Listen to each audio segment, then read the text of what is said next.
Now let's turn to David Trim for a look at Adventist history. This week, an Adventist hospital opens in Iraq. Welcome to This Week in Adventist History.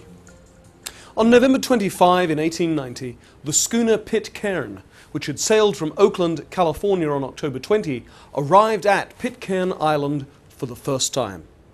Paid for by Sabbath school offerings, the ship was to have been named the Glad Tidings. But because the story of the descendants of the Bounty mutineers had inspired the offerings, church leaders decided to name it instead Pitcairn. Throughout the 1890s, it made many voyages across the islands of the South Pacific.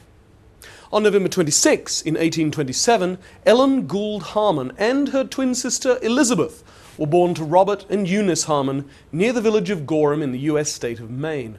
It's often forgotten that Ellen White, as she later became, had a twin sister. Sadly, Elizabeth never became a Seventh-day Adventist. On November 27, in 1946, a new Adventist hospital was opened in Baghdad.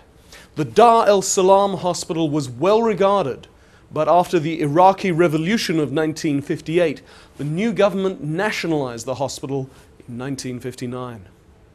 On November 30, in 1949, Seminar Schloss Bogenhofen, the denomination's college in Austria, held its first classes.